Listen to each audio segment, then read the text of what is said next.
नमस्कार। आप सभी का स्वागत है किस्से और कहानियों में टेल्स फ्रॉम दी हार्ट। आज हम आषाढ़ मास के महात्म्यम के बारे में बात करेंगे। और जो आपको यह वीडियो पसंद आती है तो please like, share and subscribe करें और कमेंट बॉक्स में विष्णु जी की जय जयकार अवश्य करें। तो चलिए शुरू करते हैं।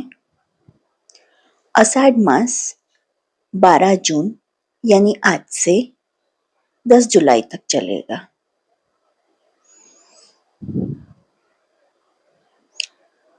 सनातन धर्म की गूढ़ परंपराओं में वर्ष का प्रत्येक मास अपनी विशेषता, महत्ता और रहस्य लेकर आता है। परंतु जब आषाढ़ मास आता है तब केवल ऋतु परिवर्तन का संकेत नहीं देता, बल्कि आत्मा के जागरण और तपस्या के आरंभ का आह्वान भी करता है।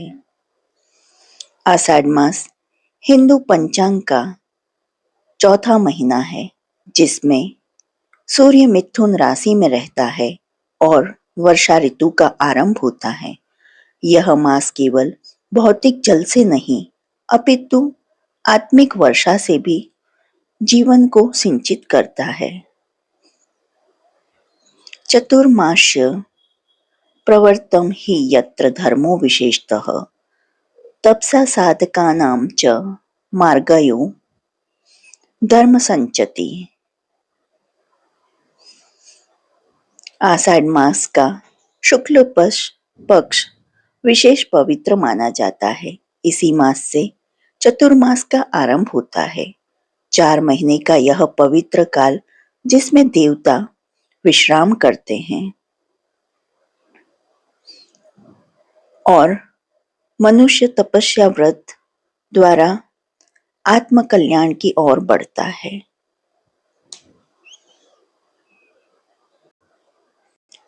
चतुर्मास आरंभ का महत्व। आषाढ़ मास का शुक्ल पक्ष विशेष पवित्र माना जाता है। इसी मास में चतुर्मास का शुभारंभ होता है। 4 महीने का यह पवित्र काल, जिसमें देवता विश्राम करते हैं और मनुष्य तपस्या, व्रत व संयम द्वारा आत्म कल्याण की ओर बढ़ता है। देवता आषाढ़ शुक्ल एकादशी से शयन करते हैं और कार्तिक शुक्ल एकादशी को जागते हैं। इस माह में व्रत, नियम और संयम की परंपरा है। आषाढ़ मास में अनेक व्रतों की शुरुआत होती है, विशेषकर योगिनी एकादशी, देवशयनी एकादशी, गुरु पूर्णिमा, पौर्णमासी व्रत।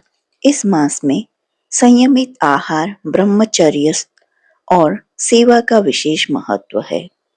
धर्मशास्त्र अनुसार आषाढ़ मासे स्नानम च व्रतानां च विशेषतः जपेतु विष्णुमेव वै पुण्यम लभते मानवः। शास्त्र कहते हैं, आषाढ़ मास में किया गया जप, ध्यान और दान अनंत गुना फलदायक होता है। इस मास में योग, ध्यान और साधना की विशेष भूमिका है, जो आपको अनेक प्रकार से लाभदायक रहती है। यह मास केवल पर्वों का नहीं, बल्कि आंतरिक साधना का समय है। यह ऋषियों का प्रिय मास है। वे हिमालय, गंगा तट और वनों में निवास कर आत्म शुद्धि की साधना करते हैं। स्कंद पुराण में वर्णन है, आषाढ़ मासे तपस्विनी सिद्धिर्भवति निश्चितम तपः संशयस्तवर्तनान फलम 10 गुणम स्मृतम। मतलब आषाढ़ मास में तपस्या या कोई भी कार्य, अच्छा कार्य किया गया तो उसका 10 गुना फल प्राप्त होता है। पौराणिक कथा है कि नारद ऋषि और विष्णु लीला। एक प्राचीन कथा है, जब नारद मुनि ने भगवान विष्णु से पूछा, प्रभु, क्या आप भी विश्वास करते हैं? भगवान ने उत्तर दिया, हे नारद, जब वर्षा आती है तब मैं योग निद्रा में चला जाता हूँ और वही समय चतुर्मास कहलाता है। इस कथा से हमें यह बोध होता है कि जब देवता भी विश्राम करते हैं, तब मनुष्य को अधिक जागरूक होकर धर्म, सेवा और साधना की ओर प्रवृत्त होना चाहिए। भारत कृषि प्रधान देश है और यहाँ पे कृषि का बहुत ज्यादा महत्व है। यह समय धरती को बोने, जोतने और बीज डालने का है। यह वह समय है जब जीवन की नई शुरुआत होती है, खेतों में और हृदयों में भी। जैसे किसान बीज डालता है, वैसे ही साधक आत्मा की भक्ति का बीज डालता है, ताकि कार्तिक मास तक उसे मोक्ष रूपी फसल मिल सके। आषाढ़ में कई लोक कथाएं प्रचलित हैं। राजस्थानी पद, ब्रिज भाषा के लोक गीतों, बंगाल की वर्षा भजन, सभी में आषाढ़ का सुंदर चित्रण मिलता है। यह मास राधा कृष्ण की लीला से भी जुड़ा हुआ है।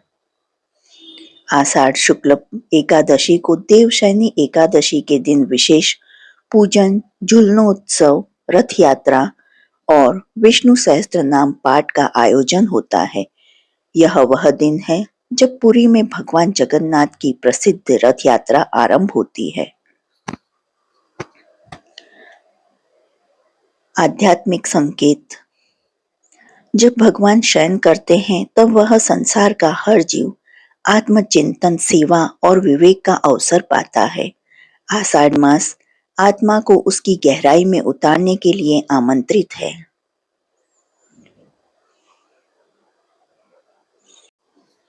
तो चलिए शुरू करते हैं आषाढ़ मास का अध्याय 1। आषाढ़ मास को पुण्य का मास भी कहा जाता है, जहाँ पे हम कोई भी अच्छे कार्य करके उसका 10 गुना फल प्राप्त कर सकते हैं। आप सभी को आषाढ़ महीने की हार्दिक शुभकामनाएं और विष्णु भगवान का आशीर्वाद आप सब पर बना रहे, ऐसी मेरी शुभकामनाएं।